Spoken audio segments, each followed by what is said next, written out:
We don't know exactly when popcorn first exploded onto the snack scene, but it was likely thousands of years ago. Popcorn grains dating back nearly 5,600 years have been discovered in caves in New Mexico. And down through the ages, this unique grain just keeps popping up.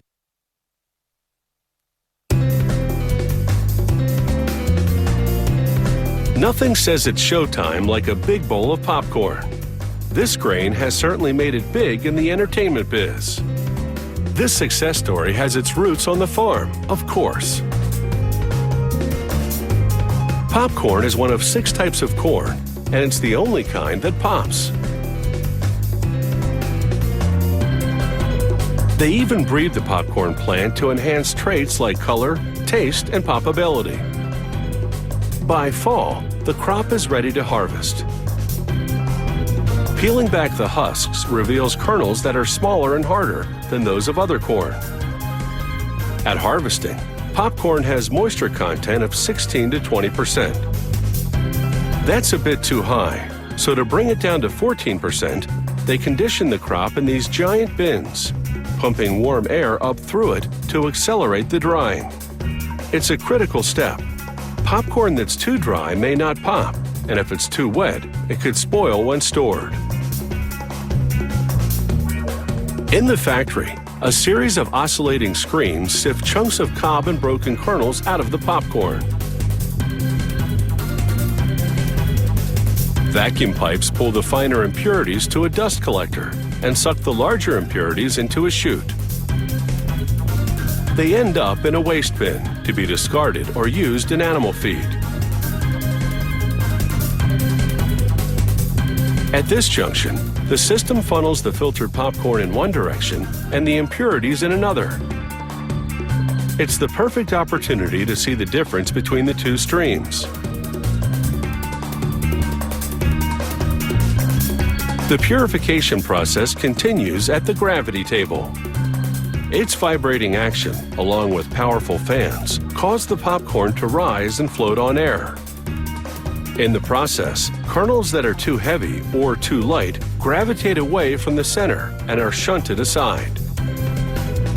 The grains in the middle of the mass are the optimal size, but leaving nothing to chance, they go through one more screening.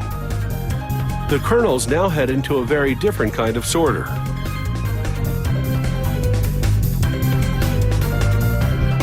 Inside, the kernels fly by an electric eye. It detects remaining debris or defective grains. The machine sends a blast of air to get rid of them. It's time to test a sample of the production run. He pours in a half pound of kernels along with some oil. As the pot reaches 446 degrees Fahrenheit, the water in the kernels starts to steam. As the pressure builds, those kernels explode and turn inside out. This reveals the starchy part of the kernel and creates a white, fluffy puff.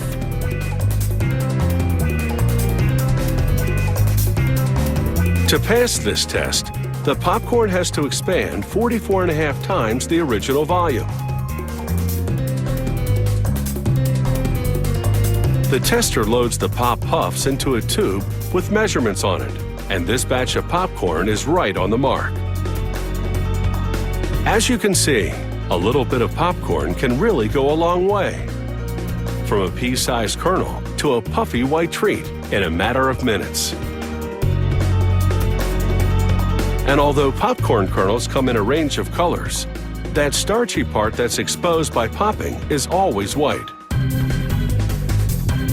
Now it's all in the packaging. Maintaining the correct amount of moisture in each kernel is critical. Heat sealing the bag locks in the grains to keep them from drying out on a store shelf.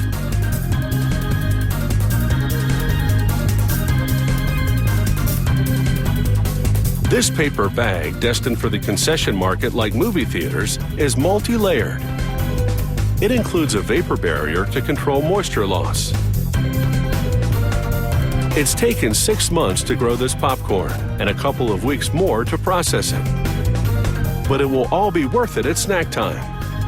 Because when these grains explode into a mountain of munchies, there should be enough for the whole gang.